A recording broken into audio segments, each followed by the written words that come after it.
technology is a big enabler. I did download a lot of music between 1 a.m. and 4 a.m. this morning because I just had to stay awake to write that speech for the corporate crowd. But I wasn't nervous about that. I was nervous, and I am, about this because it's not the resumes that are in the room. It's that picture of purposeful power that's in the room.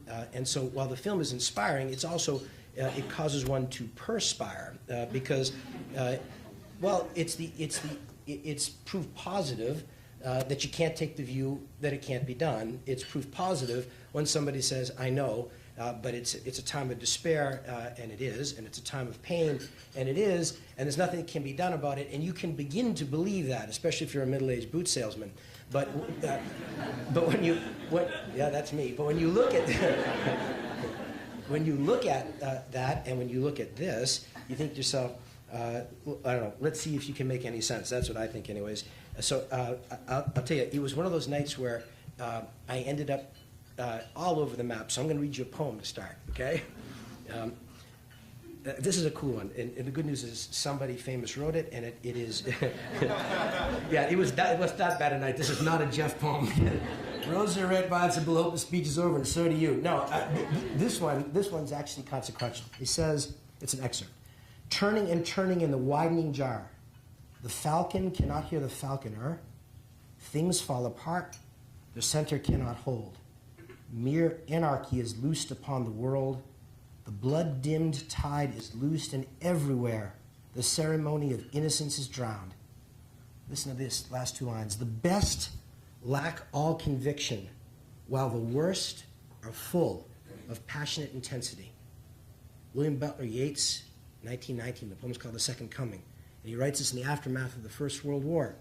And he looks at the destruction of a generation and of a world order, and he says, the best lack all conviction, meaning they don't know where to turn, while the worst are full of passionate intensity. Those are the people, the ones who are full of passion and intensity, that are spending $2 billion on this congressional election cycle. The vitriol of the left and the vitriol of the right that says they're wrong, I'm right.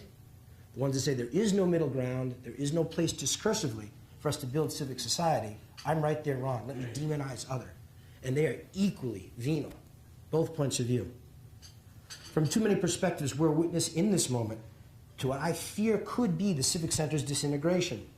And I'm not talking specifically about the blood sport of politics, where they're spending $2 billion to say, I got a seat so I can say he's really wrong. I'm talking about nonpartisan failures, like the nonpartisan failure to feed our children, or the nonpartisan failure to educate our children, or the nonpartisan willy-nilly destruction of the natural environment that's our home. Like you, I see the widening holes in the heart of our social and our civic framework, and I have to tell you, it's not just lack of sleep. I feel despair and at times real futility. But precisely because I am a third-generation entrepreneur who believes in the generative power of the private sector, and precisely because I knew my immigrant grandfather who left the land of his birth to come to America, which was an ideal he understood then, without the internet, that America represented maybe humanity's last great civic possibility of engaged democracy. Specifically because of these reasons, I am determined to imagine how a new model of social change can be developed and deployed and scaled. How a new model of social change can invite and compel the CEO, the private sector leader, to the table of civic engagement. You're invited, you are drafted, you are welcome, and you're compelled. Because if we can bring the CEO with the generative creativity of the private sector to sit at the table, not to listen, but to participate, subordinating egos and agendas to engage genuinely, can build, and we must build, a different model of social change. And when I say we have to build a different model of social change, you can see a social change model in a neighborhood. The problem is, you can also see it in the Harlem Children's Zone, right? And when I started working with Jeff Cannon in the Harlem Children's Zone, it was a very small neighborhood. Now it's a bigger, small neighborhood. Right? But my kids, our oldest son goes to Columbia. And while he taught in the Promise Charter Academy, he went uptown from where he lives at Columbia to the school. So it's a very short distance and a very long voyage, right? And so what's the point? Well, the problem is we do live in neighborhoods, but we live in a universe of connected neighborhoods. And so if that neighborhood's okay, because people stand there and say, I will partner with you and create a model of social change, a systemic view of social change in that neighborhood. That's necessary, but it's not sufficient. Because if this neighborhood is not so blessed, you have haves and have-nots again. You have disparities that are tensions and tensions that resolve because we're humans in bad ways, right? And so it's we have to build legitimate change models, neighborhood by neighborhood, and we have to build change models that understand that nation-state boundaries are arbitrary boundaries. Climate change is not bound by nation-state boundaries, right? And so it's a complete and utter moral failure that our country can't enact climate legislation. It is. But that's only half of the problem. Because I went to Copenhagen as the CEO. I did put a suit on for that show. But so you can fool them, because I don't know what you guys do on these things, but everybody looks at your tie and stuff like that. I was wearing my yellow boots there, and it was cool. And the only guy that knows was Prince Charles. And I thought that was awesome. He looks down and he cracked up, and I said, wow. Wow, okay, yeah, whatever. So, what do you say? Yes, sir, Your Eminence, whatever it was. It was cool. That was the highlight of my visit. That's how bad that visit was. And I thought, hey, I got the cure for global warming. Get these guys to shut the hell up, right? For a starter, the greenhouse bloviation coming out of the mouths of the so-called elected leaders of our world. I thought to myself, hey, I'm taking the tie off and go make another pair of boots, because this is uselessness. And that's not cynicism. I've been at this too long to be a cynic. I'm too stupid to be a cynic. I'm a confirmed skeptic. And my heart gets broken time after time. But I keep thinking to myself, you can't not try. You can't not try. And so the first thing they said when Copenhagen failed was, see you in Mexico. I thought, I'm going to sit that one out, right? I'm going to sit that one out because the model is incomplete. The model doesn't have a governance. There's no global governance of problem solving. So we can do it neighborhood by neighborhood. Can we scale it? I'll tell you, who's we? What I get paid to do is scale, right? If I can't scale an idea at Timberland, they'll find somebody who can. If I told people I nailed this one neighborhood, boy, we have market share there, they'd say, you're telling me this, why? I'd say, well, because I did a great job in that neighborhood. They said, yeah, but your competitors have a national scale or a global scale. Have you figured out how to take an idea and sell it beyond that neighborhood? And I think to myself, well, at Timberland, I think to myself, I better figure that out. And by the way, just like you find in social change, each neighborhood is different. We had a woman on our board at Timberland back in the day whose name is Indra Nui. She's the chair who leads Pepsi. Indra is a force of nature. You know the story, The Portrait of the Artist is a Young Man by James Joyce? I would love to give you stories of the portrait of the developing third-generation CEO in the hands of a lethal killer board member named Indra Nui. That's the portrait of a board drubbing as a relatively young man. It's unbelievable. I learned more from the pain she inflicted on me than the Chanel suit. And she says, that's a lovely excuse. Oh, jeez. Okay, all right. And you know what she said? She had gone to visit a Timberland retail store somewhere. And she said, my, that display was uninspiring. Thank you, yeah. And I said to her, oh, but Indra, it's a very complicated business model. This is the naive things you say as you fail your way forward in your career. She said, really, tell me. And I said, well, do you know how many points of sale we have across the country? And so to make sure that everyone is just so, it's tricky business. And she said, do you know how many we have at PepsiCo? And I said, I think I'm in the wrong channel of conversation. She said, only like 17 times the number that you have, and you refresh them once a season, once every 6 months, fall versus spring. We refresh them once a week. And I thought, what's your point? Yeah, I don't know what I'm supposed to say, right? All right, shoot me, get it over, right? And she said, figure it out, slugger, right? And by the way, that's exactly what the CEO's paradigm is. When you pressure the CEO, she has one of two choices: innovate and respond, or be replaced. Now, you can spend $2 billion in an election cycle to get half of America, you get 100% of America to talk about it, and roughly half of America to go to the polls. That is a relatively inefficient model. It's okay, it only happens every couple of years, and so how do you think about politicians being accountable anyways? I don't get it, right? Because every single night we poll our retail stores around the world. I know about our sales yesterday in Japan. It's not polling data like, do they like my speech? It's polling data like, did they buy your ideas, or do they reject the ideas as not strong enough? And they bought something from North Face instead. That's a different sort of accountability, and that's the rhythm that a CEO operates inside. Why don't we want that at the table in terms of social change? Why don't we want the CEO mentality that says, I know how to scale? Why don't I want the CEO mentality at the table that says, I also understand a rhythm of accountability that's visceral and measurable and accountable in a different sense? It's not to disparage existing models, it's to say, look, inspect with our eyes and our hearts, they're incomplete. Federal government spends $40 billion a year to feed the hungry in America. And there's 17 million hungry children in America. Now, you could say, it's 40 billion, it should be 50 billion. No. Do you know how many millions of dollars states return to the federal government every single year of that appropriation? Think about this. I'm not making this up. The government appropriates it. They did their job. They set social policy. And they send the money to the great state of Colorado. Governor Ritter is finishing his term, the great state of Colorado. They send the money, and they say, we'll feed kids school lunches because they fall below the poverty line. And so we do. What happens in the summertime? Some well-intended policymaker forgot that school's out. Alice Cooper, school's out for the summer. These kids aren't getting school lunches. The money is there, the hunger is there. Now, I tell you, the CEO of me wants to absolutely just blow up. That's a business problem that we could solve in 13 seconds if we're at the table. Now, so you say, well, then stop making a speech and go to the table, right, Jeff? Right? But moral capitalism, which is what I'm here to advocate for, moral capitalism is based on and predicated on more than good intentions. Because a CEO of good intentions is like, I don't know, it's a news story maybe, but it's not a sustainable news story. Because good intentions, right? Good intentions are necessary, but they are not sufficient. I've been through the road of CEO as philanthropist or CEO as well-intended fellow, right? My heart bleeds. Don't cry for me, Argentina, right? So I'll tell you a good example of such thinking.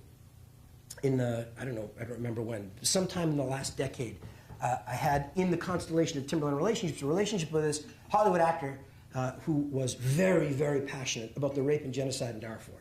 He thought that, that one must do something. And by the coincidence of circumstance, he and I ended up conspiring together on the phone late one night. He designed a boot. Not on my watch. It was magnificent, really artfully done. We made 100 pairs of them for celebrities. And we had a contest, me and him, to see who could give them away to more celebrities. It shows you how clever I am. He has a celebrity Rolodex, and I've seen movies. So I want you to predict who came in second in that case. Okay, I did. I came in second. But it was a good effort, right? I gave away one pair to Bruce Springsteen. We did. I got my oldest son to take me to a concert, and we got him backstage, and we gave Springsteen a pair of boots. And that was it, one. He gave away 99 pairs, and nobody cared anyways. So I was in the White Plains store the other day during this episode, and the store was relatively quiet. And into the store walks a very attractive young lady. And she's 1 year as old as me. When I say an attractive young woman, she's probably 45. So don't laugh. You'll get old someday, too. So she walks in, and there's not a lot going on in the store. And I think to myself, aha, this is a target-rich environment. I ought to be able to have the Darfur conversation. So I follow her around, now politely, because you don't want to stalk people in a retail store. But I'm kind of doing my thing, and when I catch her, give the man nod, I catch her eye, and I bring her right over to the Darfur. And I explain rape and genocide, and she's like, no sale. And I thought, whoa. And she says, no sale. And I said, well, do you have a factory in Darfur? I said, no. She said, well, you have a business in Darfur? No. Do you have a family from Darfur? I said, no, what are you asking this for? And she said, I don't understand the connection of Darfur to boots. I don't get it. And so she didn't say, but she did mean, I mistrust it. I don't understand what you're talking to me about. It's not that I don't care about the issue, I do. It's not that, but I didn't come into your store to talk to you about rape and genocide. I want a size 9. So what are you talking to me about? And why are you talking to me? So I was really bummed out. I mean, it really didn't work. We made all this effort and had no impact. That's the CEO with good intentions, as opposed to CEO with good intentions and better execution of mission thoughtful strategy. If you want moral capitalism to take its seat at the table, the skill of scale, the skill of brand building, the skill of repetitively executing with excellence, a built-to-last kind of business model, CEO's got to come to the table with more than good intentions. So I want to see a politician with real insight, on this issue of how to develop a message and a point of view. I went and saw the former President of the United States, President Clinton, in Harlem. And I got a lecture that's so spectacular, I just want to repeat it to you because I believe there are two elements of moral capitalism. Actually, I'm going to go, yeah, let's do them this way. The two elements of moral capitalism I want to talk about. One is business people are self-interested. That's not a shocking statement. Everyone in this room is self-interested. What do you think the CEO is interested in? Higher profits. Yep, check. That's what we get paid for. Higher profits respond to two things: consumer demand and lower costs. Moral capitalism sees the synthesis of the two as an opportunity to drive profits and purpose. Let me just spend 5 minutes and I'll tell you what I mean. How do you drive lower costs in the notion of social justice? Well, you don't have to worry about it. You can drive lower costs by just exploiting, right? Our industry's got a good reputation, the apparel industry, the footwear industry. Slave labor, kids tied to desks making soccer balls. You've read all those stories, right? That's one way to lower costs. It's not a sustainable way to lower costs. Even if you don't care about the social issue, it's not sustainable because the activists will find you. It's terrible, you know? And there's a picture of the kid and you think, oh, that's embarrassing. All right, so you don't do it anymore. Because at the country club, they say, oh, they caught you. It's very embarrassing, right? So you don't do that. There's a certain section of the country club that's left aside for the guys who got caught. It's just terrible, right? And everybody says, I don't want to sit there. Oh, that's the table of the guys that got caught, right? And there's also, in general, not too many CEOs that I know, including the ones that have gotten caught, that intended it, right? That got out of their way in the morning to say, let's see how we can exploit young people in order to make our gross margin. They didn't do their diligence. They didn't follow through their supply chain to understand, but I find it to be more stupid than willful. That doesn't excuse it. I'm just telling you, more stupid than willful. And so what do you think about Walmart aligning its business strategy of everyday lower costs with the notion of environmental stewardship? You think it's I mean, that's probably baloney, right? The Walmart guys, yeah, I know they changed all the light bulbs in their stores, and that did save, you know, so many thousands of tons of emissions, but they only did that in order to lower costs. Well, that's true. They did lower costs. And what about the fact that they redirected the way they managed their fleet? Because they have more trucks on the road. They're the largest private fleet in the world, right? Pepsi's second. But even bigger than UPS, right, is the Walmart fleet. So they don't really care about the environment. They just did that to save the millions and millions. In fact, $200 million worth of costs that Walmart boiled out of the system by being environmental thinkers. But they're not good guys, right? They're good business leaders, right? And so that's the question. That's the question. Can you be is the question, is the CEO a good person, good intentions, or a good business leader? And I ask you, why does it have to be or? Why couldn't it be and?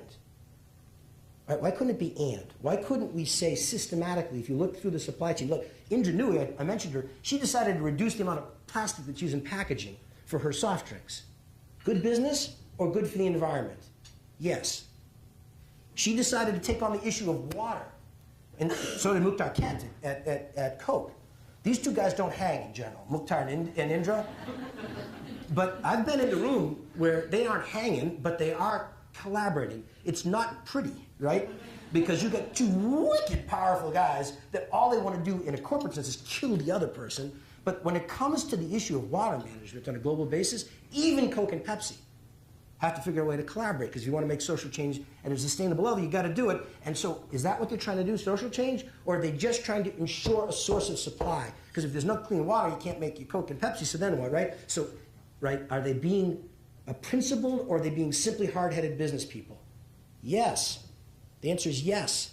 They're being both. That's the supply chain view of moral capitalism. It says you can lower costs, which means improve profits, and lower your environmental profile. And the evidence that's building about thoughtful CEOs who are looking at the supply chain as a real way to make a difference. Lower your environmental profile and lower your costs, improve your profits. That's a good one. That's the Dire Straits song, Money for Nothing and Your Chicks for Free, right? That's a good one. I did not download that song, although I should have. It would have been, that would have been good. The problem is, because you are really smart people, so you know that there's an asymptote for that kind of a conversation. The obvious conversation about change the light bulbs, right? So I'm just checking, because I'm curious. Okay, so we did this.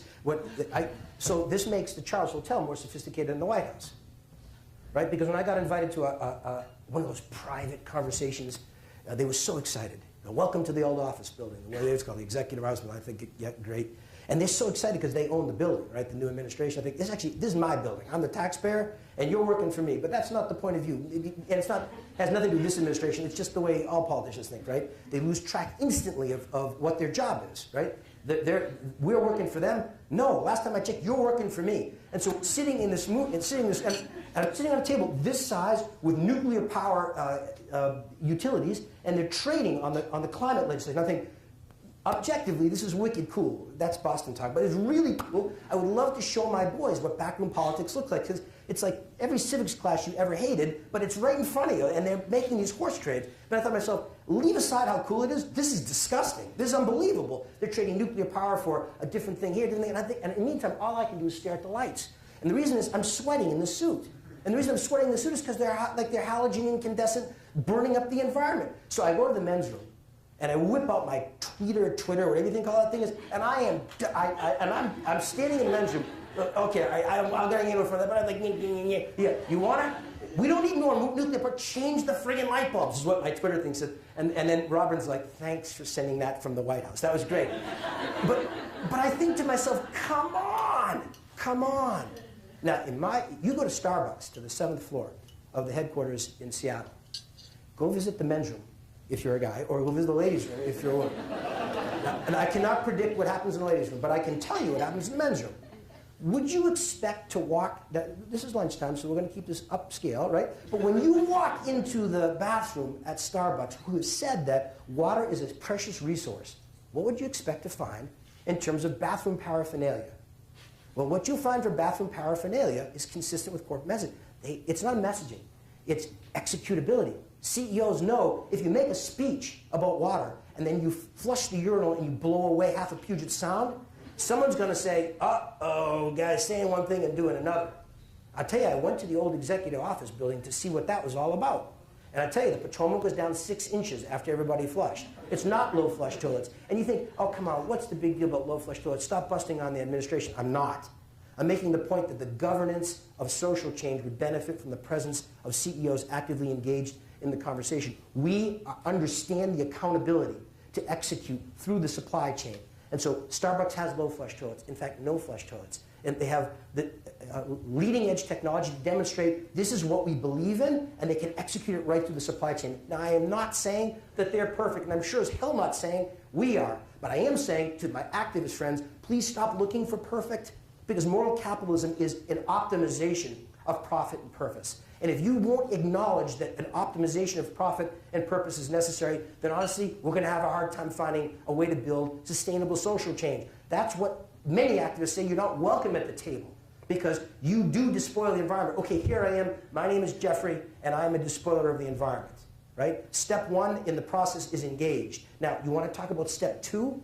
Because if you will invite pressure of the consumer, if you will invite the opportunity for social change around the table, a conversation to have, there are things that we can do as CEOs in our supply chain to lower costs, which means improve profits, and lower environmental impact. But that's not all we can do. Because the truth is, there's an asymptote. When we decided to switch all the lights in our buildings, that was easy to do. There's a payback. The CFO doesn't even have that to heart. She said to me, this is so straightforward, even I support it. I said, thanks, Carrie. And then Carrie, I'm making fun of Carrie. If she was here, she would smack me. The truth is, she gets it, and the reality is, I don't want anybody in our company who doesn't get it. And get it, what's it? It is the synthesis of commerce and justice. Not commerce or justice, not commerce and then justice, commerce and justice. The embracing of the dialectic that says, it ain't easy, it's never gonna be easy. It's gonna actually be jaw-grinding hard forever. But there is something generative about embracing the dialectic of commerce and justice. Deliver them in the same time. It can be done. It can be done. But when I came to her and I said, I want to build the 6th largest solar array in California, she said, how much is that going to cost? And I said, $3 million. She said, what? I said, $3 million. She said, have you done the numbers? I said, I was a comparative literature major at Brown. I can tell you in French how much it's going to cost. She says, okay, you got to say payback in French? I said, okay. So she runs the numbers. She said, hey, generally projects have payback in years, not decades. So this one's not so attractive. And I said, okay, we're at the asymptote of supply chain thinking. You can boil as much as you can boil out, and then there's no more to boil out. And so are we done as CEOs? The answer is no. When Starbucks decided to switch coffee from one standard to a fair trade standard, how do you think that made coffee growers around the world feel? Made them feel good. Because the fair trade standard is different than the unfair trade standard. I'm not saying fair trade's perfect. I can get 100 activists here to tell you that the definition of a living wage is what I tell you, not what she tells you.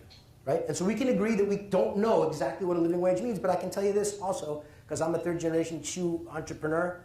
Fair trade standard is better than an unfair trade standard, and I'll take that.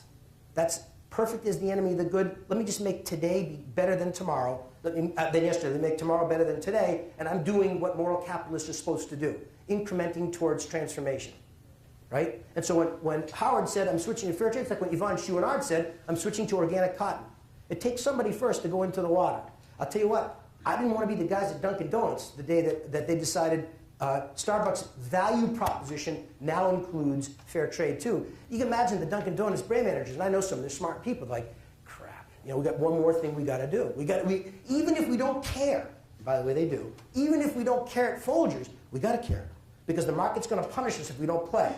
What do you mean the market's going to punish? I mean that when you go to the point of sale and Starbucks decides to say to their consumer, hey, don't buy coffee that's not fair trade grown, what do you think the consumer says?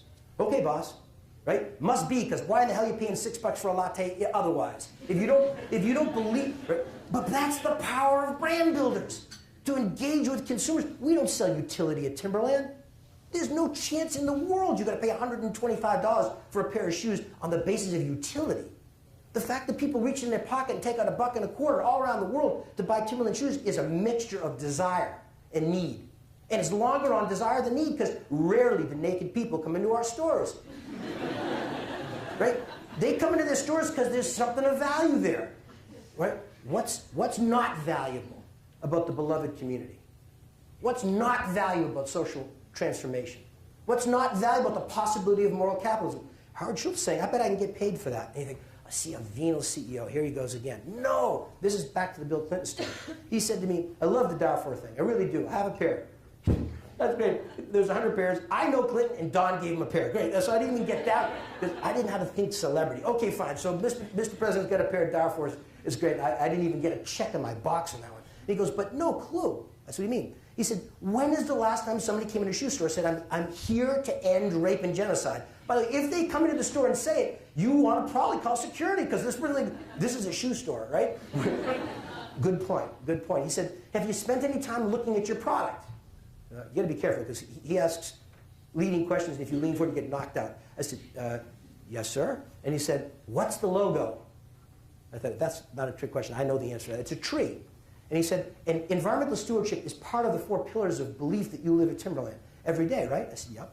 So how many trees have you planted so far in the world? 2 or 3 million. He said, where? The Horchin Desert, northeast of Beijing. And we've done some in this here. And he says, yeah, he said, I didn't know that. And I said, well, right. And he said, but I know much more about your brand and your business than any of your consumers do, because we spend time together. Oh, I see. Yeah, he said, so when a tree falls in a forest, okay, Mr. President, I get it, right? He said, you got a tree on the side of your boot. And the outdoors matters, right? Because if the outdoors didn't exist, no one's going to buy your boots. I said, yes, sir. He said, so why don't you tell folks, I care about the outdoors, because my objective is to sell you another pair of boots. I said, well, that seems kind of, like lowbrow, sir. And he said, actually, what do you think they think of CEOs like you? I said, yeah, they think we're kind of lowbrow. I said, so hit them where they live. And I said, go ahead. He said, instead of she doth protest her innocence, how about starting with, of course Timberland cares about the environment. Because if the environment didn't exist, we couldn't sell the boots. And if we couldn't sell the boots, I couldn't justify my salary. So please, buy a boot, we'll plant a tree, because it's all about me. And they believe that. They said, it's a martial art. He said, invite their strength, the consumer's skepticism about the role of the CEO in social change. Invite that skepticism to be powerful. Oh, sold this guy. Good idea. Really good idea. So we quickly did a little research and asked consumers, look, we for 25 years partnered with Cydia. Cydia was an extraordinary program of transformation, inviting youth, idealists to change their cities. We have stood with them from the beginning to the end. the end is not in sight. We've stood to them all along the way. Passionate investment. Consumers say back, that's nice. We believe in City Gear, and we think it's nice that you support them. What does that have to do with selling boots? We said, but we're good guys. They say, great, we'll give you good guys. That doesn't help you make a sale to me. Interesting. Now, if you make your products sustainably, if you use material choices that are powerful, if you design the product to be disassembled and upcycled, if you ask me, when I buy a boot and you plant a tree in my name, do I feel good about that? Yes, I do. That's linking commerce and justice at a level of accessibility to the consumer that's powerful. We can't get Americans to vote, but we can get Americans to purchase. We actually don't have to work harder. Remember that? When the going gets tough, people go to retail. Good, good. Please go to retail and please buy a Timberland boot because, right? We have a view of the supply chain that says we can lower costs and environmental impact. And we have a view of the consumer proposition that says part of the value proposition will be values in action. That's the notion of moral capitalism that says we can connect together the front end and the back end. And I cited to all these powerful people who are trying to do the same. Ready for the stirring conclusion? Yeah, me too. Imagine the possibilities if the CEO innovator within the framework of moral capitalism succeeds in integrating the two elements. On the one hand, innovating to lower costs and reduce environmental impact, and on the other hand, managing to engage consumers with a value proposition that includes the cost of a principled value chain. It's alchemy. It's lead to gold. And I say to you, don't tell me it can't be done. First of all, because I cite you concrete, practical examples of it happening. Right? You're all more sophisticated Kennedy School people, so you read the Prince probably in the original Italian, right? But Machiavelli's really clear about this. The dare nuovo ordine, can you believe I'm trying to speak in Italian? I should definitely not do that. Oh. I remember at the time, though, to dare a new order of things, right? It has opponents.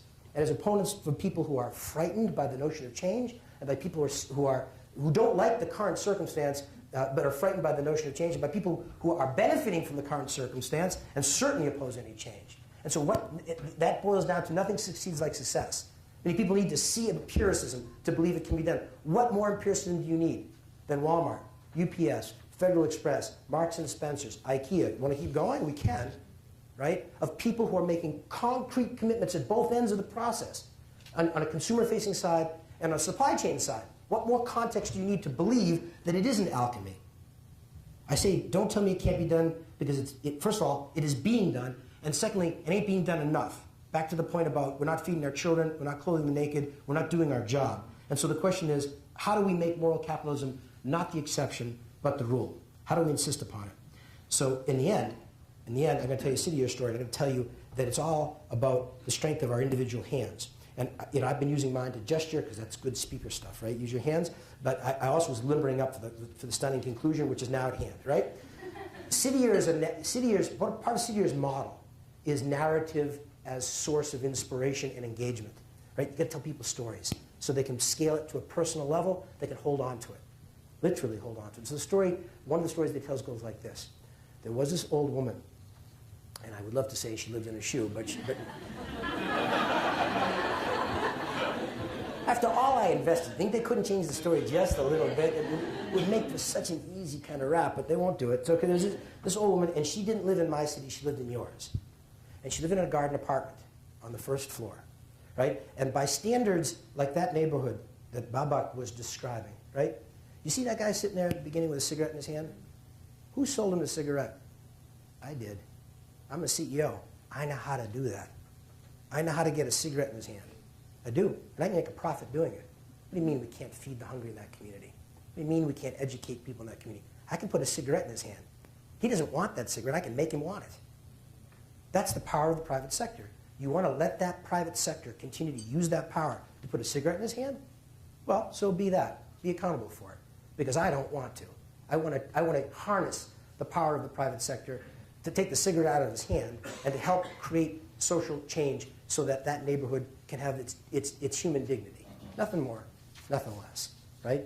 And so this old woman lived in a neighborhood like that, and she had human dignity. Not a lot. She didn't have a cell phone. She didn't have a fancy car. She didn't know what Facebook was. She hadn't seen the movie, and she didn't care. because she thought she was living large. She was a woman of power and presence and purpose. It wasn't material goods that were her context. It was strength that she had to share.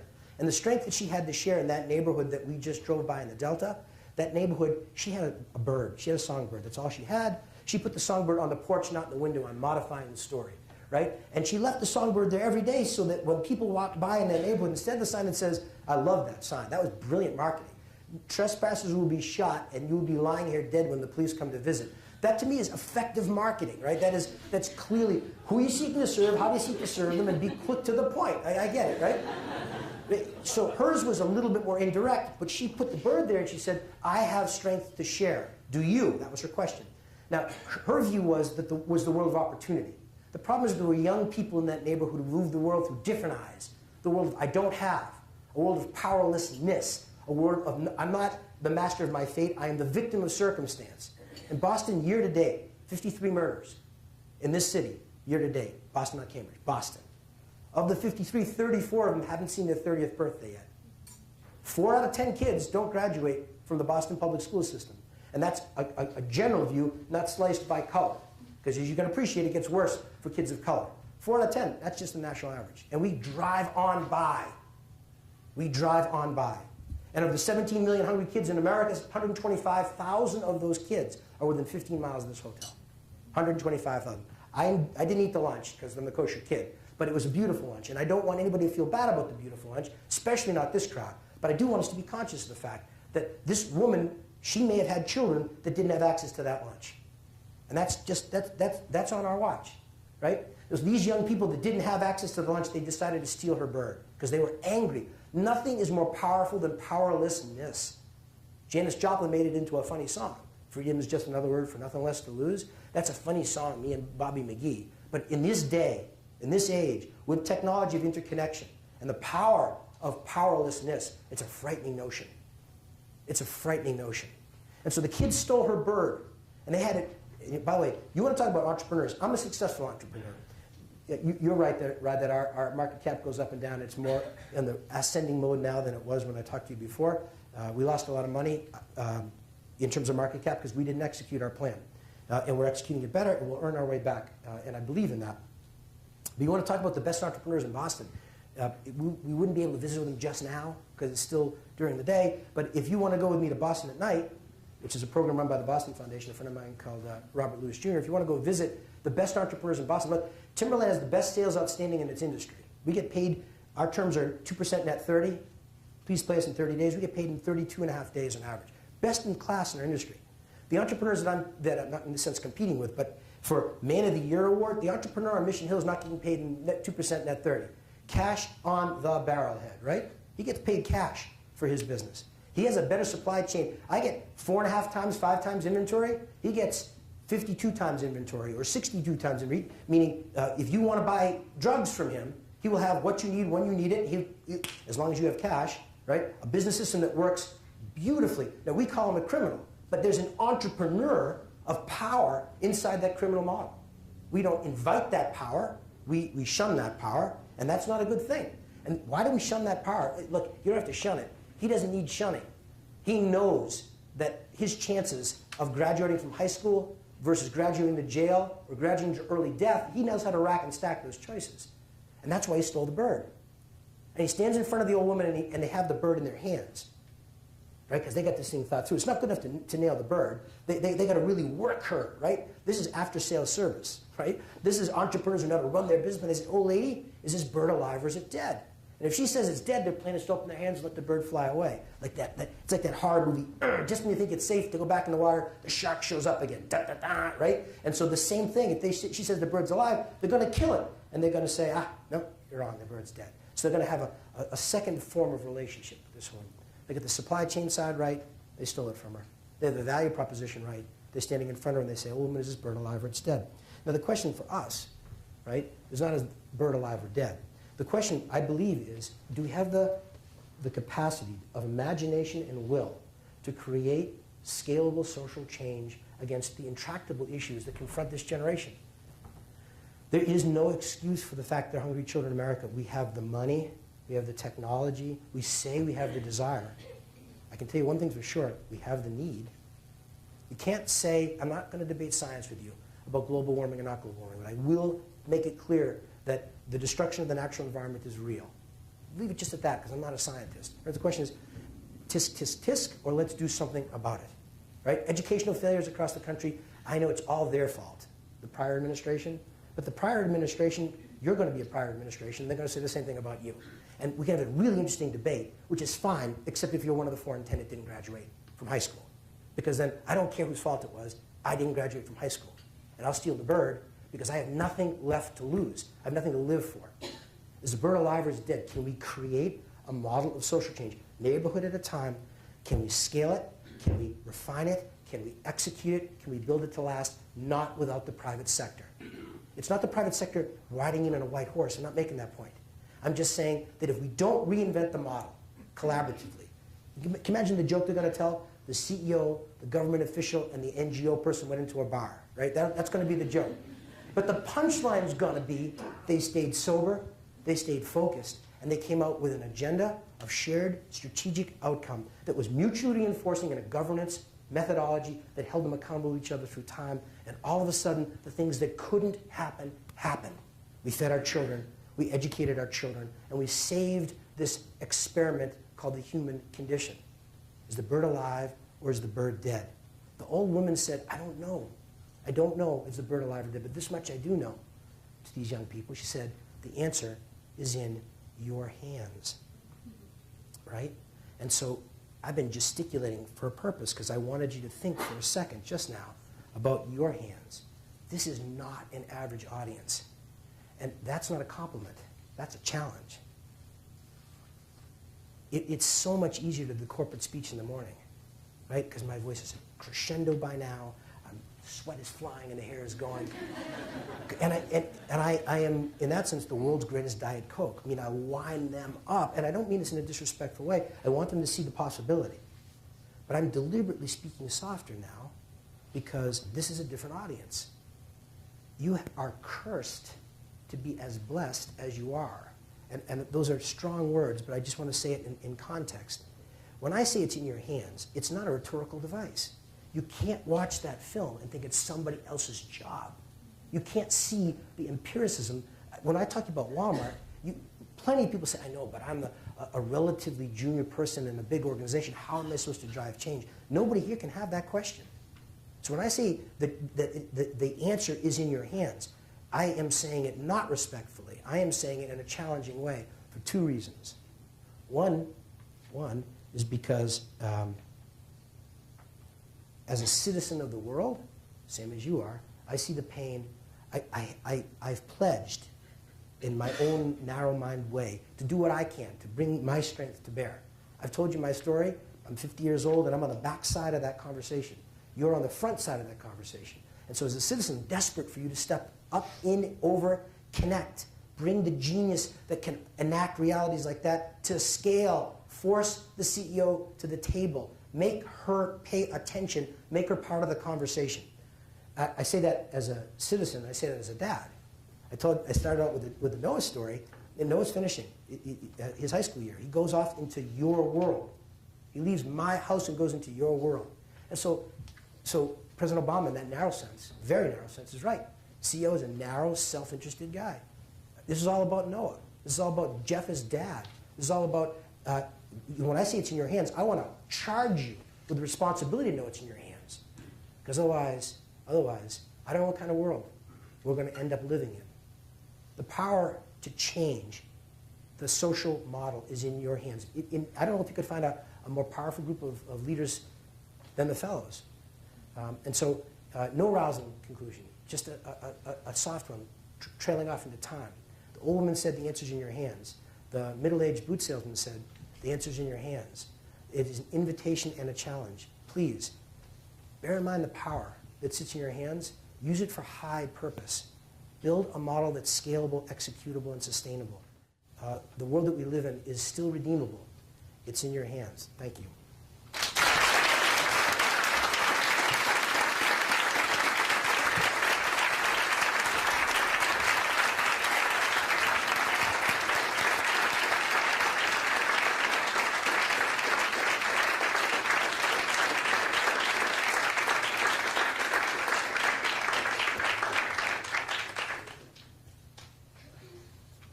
We have time for just a few questions, so if you can please state your name and your affiliation if you'd like, and show us your hands. Casey and I are running around with the microphones, and please keep it short and sweet so a couple people have a chance to ask. Thank you.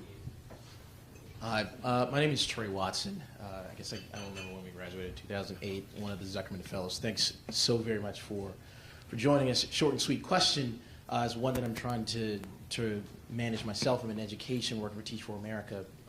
Very likely to go work for Joel Klein in a month or so. And when I heard you speak about this notion of moral capitalism, I couldn't help to equate that really to moral entrepreneurship, this notion of changing the model. One of the challenges that I'm trying to deal with is how do you reinvent, switch, change a model such that it's not the next model, but instead the next iteration? And I'm wondering, as it relates to your theory on moral capitalism, how you invest politicians to actually change culture that will allow us to effectively be entrepreneurs, i.e. celebrate, accept, build upon failure. Because I think that's where this comes in. You won't find, I'm not sure that you'll find the profit that you're seeking, whether it be social or bottom line cash, without expecting some failure and looking for the opportunities. That's a really hard one. First of all, thank you for serving your skills up against the question of education with Commissioner Klein.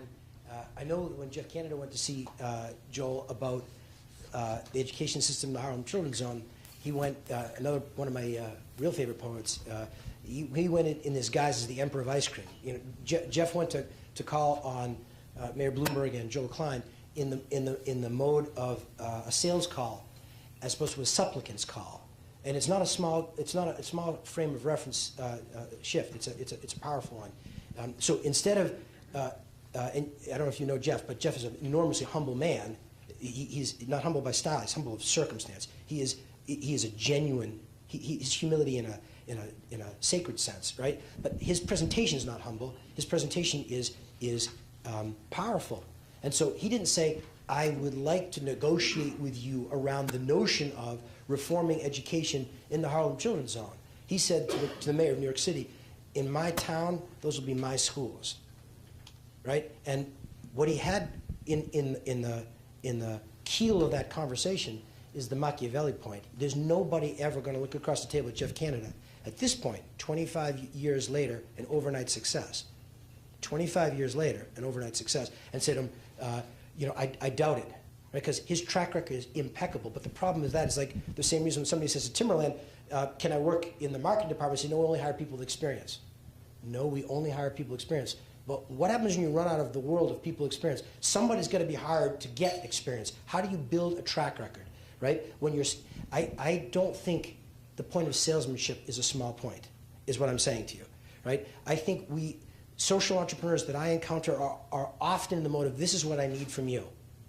And I tell you, it's a pattern of conversation that's not exalted, right? Because as you can appreciate, there's a lot of, here's what I need from you, right? There's a broad sweep of that conversation. There's very little conversation that says, here's what I have for you, right? And when Jeff went to see Chancellor Klein, it was very much, here's what I have for you. I have a track record. I lined up my sources of financing from the hedge fund guys, right, from Stan Druckenmiller at Duquesne Capital. I'm prepared to execute. What I need from you is your commitment that you'll run interference with these three sectors of civil society, like the teachers' unions. This is what I have to have conversation support from you about. The outcome that I'm signed up to is. Now, it's easier to do that if you're Jeff Canada than if you're Jeff Swartz. He has a track record there, and I don't. And you're somewhere in between me and Jeff. The two Jeffs on that one, right? So how do you frame that conversation? Look, I make sales calls all the time on people who don't want to say yes, right? I want to get them to do something they don't want to do. One of the hallmarks of a good proposition is that I will have been so exhaustive in my thinking. I will have had the conversation 100 times. We knock each other down internally 100 times before we see a customer.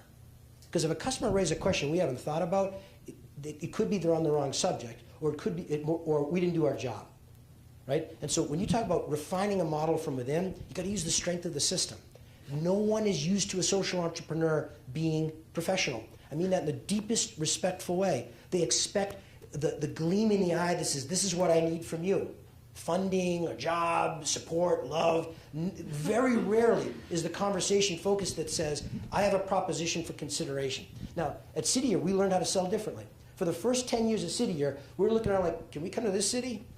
How about this city? Right? And then, I'm telling you the truth, Detroit, out of the blue, came to us. Wasn't on our list. And so Detroit came to us, and we didn't want to do Detroit. I'm not sure why. I think, it was the Tigers or something. We didn't want to do Detroit. And so we learned a language, a word in the English language we'd never thought to use as a social entrepreneur before, which is no, right? And so we said to the Detroit guys, well, strategic priorities, not Detroit, not sure. And they said, well, it was great, right? They said, well, under what circumstances would you come to Detroit? And there was this general click, clack, clack. That was jaws hitting the table from the City Year guys thinking, under what conditions would we come to Detroit? Meaning to say, you want us to come to you? You instead of what we need from you, what you see as value from us, it blew them away. And so City Year is negotiating with Denver now. It's been a 2-year process, but the conditions under what circumstances City Year will consider investing of its scarce genius in Denver, it's not arrogant. I'm not trying to make a macho point. I'm saying, do you approach the model with this notion of exchange of value or the redistribution of value? That's my whole point. Social entrepreneurs typically approach the conversation as redistributive. You have something I need. And that's the whole conversation. As opposed to, we have an opportunity to create a value proposition valuable to me and valuable to you. I don't know if that's helpful, but that's what I think. I think we can take one more question. Because I make too long answers. Anybody? No questions? Really? I talk them to death. Excellent.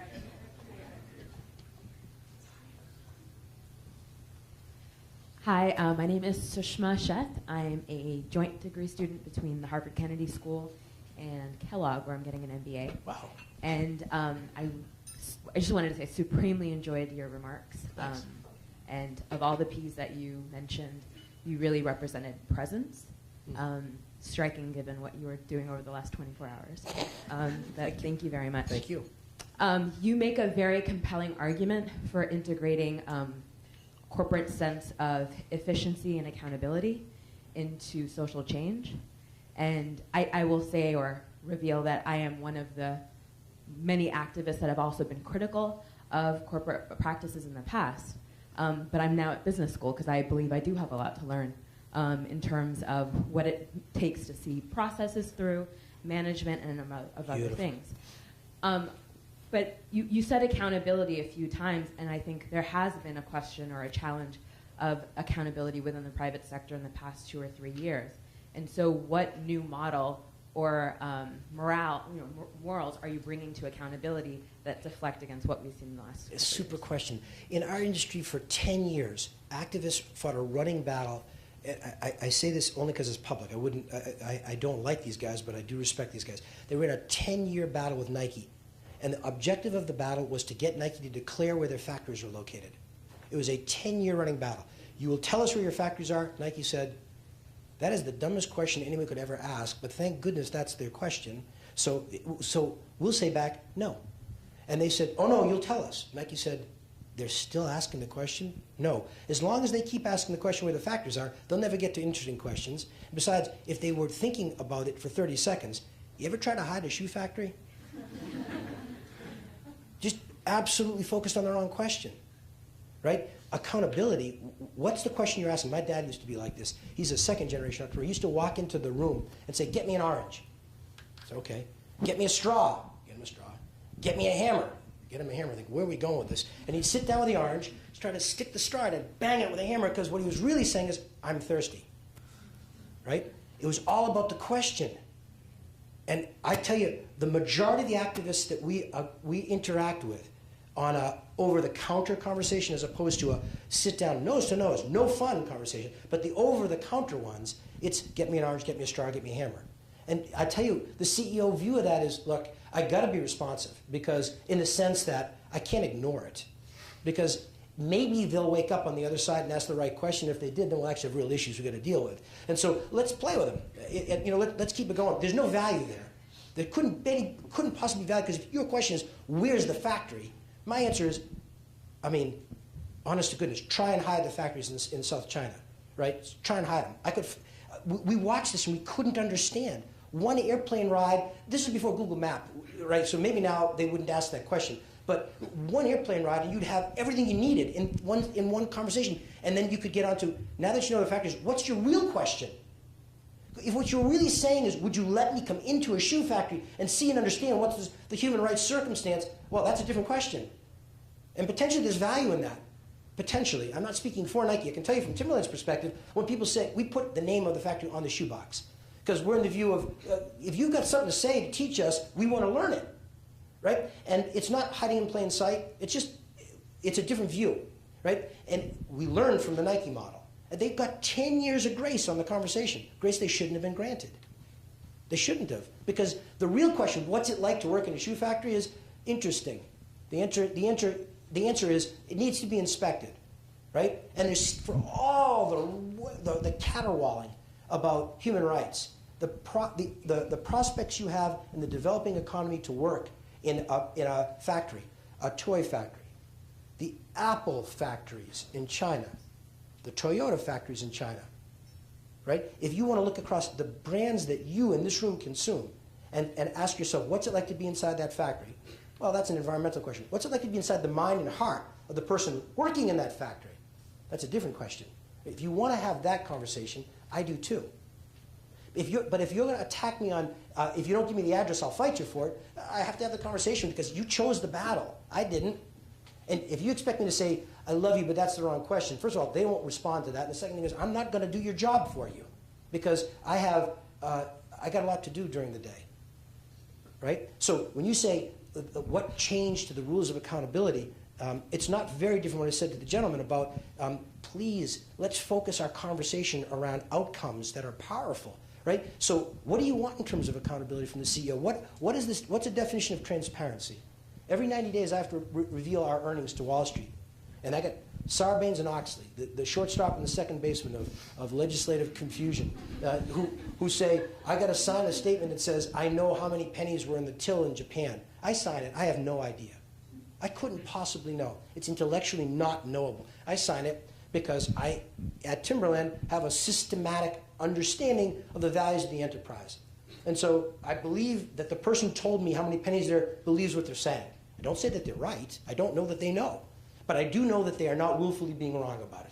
Because our system won't tolerate it. It smells bad. People see that. It's not consistent with the values of the enterprise. And so people won't deliberately do that. Doesn't mean it can't happen. I'm just saying this standard of let's let the government tell us is just not helpful.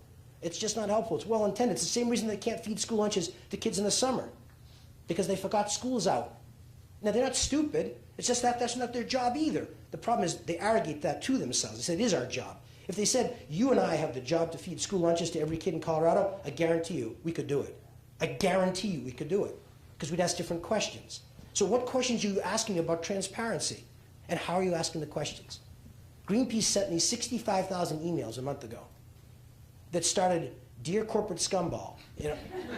And those are the nice ones, right? And I thought, I didn't know I had that many friends. Like 65,000 emails that clipped and pasted from their website that said, you don't know where the hides that are being used by a Brazilian manufacturer of leather are coming from, and we're here to tell you they're coming from clear cutting in the Amazon, and you are despoiling the environment, and if you don't fix it, you die. Love Greenpeace, right? And I said back to the Greenpeace people, it's not that I don't know. I didn't know. You're absolutely correct. I don't know about this. And we're going to engage because we are who we are. There would have been a very different process to get the same outcome, but you got to sell some membership. Good for you. I'll take my bruise. We'll keep moving because when the day is done, that question they ask is right. Do you know? No. And did I think we need to know? Yes. They enforced a transparency in our supply chain that nobody else did. And their tactics, which I didn't appreciate, were effective, are effective. Again, it's not the way I don't think to build sustainable relationships, but be that as it may. Be that as it may. I can tell you, we do know now. We do know now. They asked the right question. In terms of accountability, what question are you asking me in terms of transparency? I release our social stats every 90 days, and I get a giant nothing. So how do we find a way to have a conversation? But what's your expectation in terms of transparency? I think activists could help a lot in shaping that argument. And that's why I'm really glad you're at Kellogg School, because that blending that's exactly the point of moral capitalism. You're not going to turn out to be a corporate scumball. You couldn't. You're an activist in your heart. Your soul burns for an outcome of social justice that you aren't going to release. To the contrary, you're so passionate about the social outcome that you insist on that you think that adding private sector excellence skills will simply make you a more effective activist. That is the model of moral capitalism. And so when you decide how to hold me accountable on transparency, I ain't looking forward to the day. Because instead of saying, so where are your factories, big boy, you're more likely to say, I know where your factories are, and I don't think you thought through this issue of what it's like to live inside the mind, body, and soul of an 18-year-old woman who's working on the line making shoes for you in China. And here's 3 things that you better consider, you had better consider. And when you bring that conversation to us, you know what will happen? The world will get better.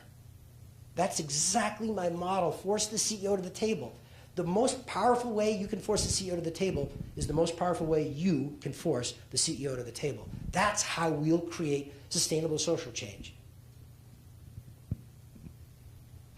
Jeff, thank you so much for joining us today.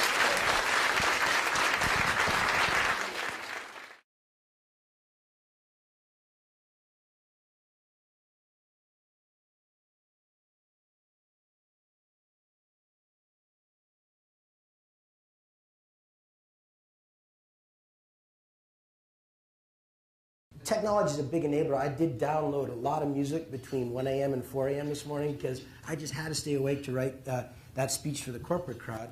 But I wasn't nervous about that. I was nervous, and I am, about this because it's not the resumes that are in the room. It's that picture of purposeful power that's in the room. And so while the film is inspiring, it's also, it causes one to perspire because well, it's proof positive that you can't take the view that it can't be done. It's proof positive when somebody says, I know, but it's a time of despair, and it is, and it's a time of pain, and it is, and there's nothing that can be done about it, and you can begin to believe that, especially if you're a middle-aged boot salesman. But yeah, that's me. But when you look at that, and when you look at this, you think to yourself, I don't know, let's see if you can make any sense. That's what I think anyways. So I'll tell you, it was one of those nights where I ended up all over the map. So I'm going to read you a poem to start, okay? This is a cool one. And the good news is somebody famous wrote it, and it is, yeah, it was that bad a night. This is not a Jeff poem. Roses are red, violets are blue, hope the speech is over, and so do you. No, this one's actually consequential. It says, it's an excerpt. Turning and turning in the widening jar. The falcon cannot hear the falconer. Things fall apart. The center cannot hold. Mere anarchy is loosed upon the world. The blood-dimmed tide is loosed, and everywhere the ceremony of innocence is drowned. Listen to this, last 2 lines. The best lack all conviction, while the worst are full of passionate intensity. William Butler Yeats, 1919, the poem's called The Second Coming. And he writes this in the aftermath of the First World War. And he looks at the destruction of a generation and of a world order, and he says, the best lack all conviction, meaning they don't know where to turn. Well, working with Jeff Cannon in the Harlem Children's Zone, it was a very small neighborhood. Now it's a bigger, small neighborhood. Right? But my kids, our oldest son goes to Columbia. And while he taught in the Promise Charter Academy, he went uptown from where he lives at Columbia to the school. So it's a very short distance and a very long voyage, right? And so what's the point? Well, the problem is we do live in neighborhoods, but we live in a universe of connected neighborhoods. And so if that neighborhood's okay, because people stand there and say, I will partner with you and create a model of social change, a systemic view of social change in that neighborhood, that's necessary, but it's not sufficient. Because if this neighborhood is not so blessed, you have haves and have-nots again. You have disparities that are tensions and tensions that resolve because we're humans in bad ways, right? And so it's we have to build legitimate change models, neighborhood by neighborhood, and we have to build change models that understand that nation-state boundaries are arbitrary boundaries. Climate change is not bound by nation-state boundaries, right? And so it's a complete and utter moral failure that our country can't enact climate legislation. It is. But that's only half of the problem. Because I went to Copenhagen as the CEO. I did put a suit on for that show. But so you can fool them because I don't know what you guys do on these things, but everybody looks at your tie and stuff like that. I was wearing my yellow boots there and it was cool. And the only guy that knows was Prince Charles. And I thought that was awesome. Like, he looks down and he cracked up, and I said, "Wow, wow, okay, yeah, whatever." So, what do you say? Yes, sir, Your Eminence, whatever it was. It was cool. That was the highlight of my visit. That's how bad that visit was. And I thought, hey, I got the cure for global warming. Get these guys to shut the hell up, right? For a starter, the greenhouse bloviation coming out of the mouths of the so-called elected leaders of our world. I thought to myself, hey, I'm taking the tie off and go make another pair of boots because this is uselessness. And that's not cynicism. I've been at this too long to be a cynic. I'm too stupid to be a cynic. I'm a confirmed skeptic, and my heart gets broken time after time. But I keep thinking to myself, you can't not try. You can't not try. And so the first thing they said when Copenhagen failed was, "See you in Mexico." I thought, I'm going to sit that one out. Right? I'm going to sit that one out because the model is incomplete. The model doesn't have a governance. There's no global governance of problem solving. So we can do it neighborhood by neighborhood. Can we scale it? I'll tell you, who's we? What I get paid to do is scale. Right? If I can't scale an idea at Timberland, they'll find somebody who can. If I told people I nailed this one neighborhood, boy, we have market share there, they'd say, "You're telling me this, why?" I'd say, "Well, because I did a great job in that neighborhood." They said, "Yeah, but your competitors have a national scale or a global scale. Have you figured out how to take an idea and sell it beyond that neighborhood?" And I think to myself, well, at Timberland, I think to myself, I better figure that out. And by the way, just like you find in social change, each neighborhood is different. We had a woman on our board at Timberland back in the day whose name is Indra Nui. She's the chair who leads Pepsi. Indra is a force of nature. You know the story, The Portrait of the Artist as a Young Man by James Joyce? I would love to give you stories of the portrait of the developing third-generation CEO in the hands of a lethal killer board member named Indra Nui. That's the portrait of a board drubbing as a relatively young man. It's unbelievable. I learned more from the pain she inflicted on me than the Chanel suit. And she says, "That's a lovely excuse." Oh, jeez. Okay. All right. And you know what she said? She had gone to visit a Timberland retail store somewhere. And she said, "My, that display was uninspiring." I said, "Thank you, yeah." And I said to her, "Oh, but Indra, it's a very complicated business model. This is the naive things you say as you fail your way forward in your career." She said, "Really, tell me." And I said, "Well, do you know how many points of sale we have across the country? And so to make sure that everyone is just so, it's tricky business." And she said, "Do you know how many we have at PepsiCo?" And I said, "I think I'm in the wrong channel of conversation." Only like 17 times the number that you have, and you refresh them once a season, once every 6 months, fall versus spring. We refresh them once a week. And I thought, what's your point? Yeah, I don't know what I'm supposed to say, right? All right, shoot me, get it over, right? And she said, "The worst are full of passion and intensity. Those are the people, the ones who are full of passion and intensity, that are spending $2 billion on this congressional election cycle.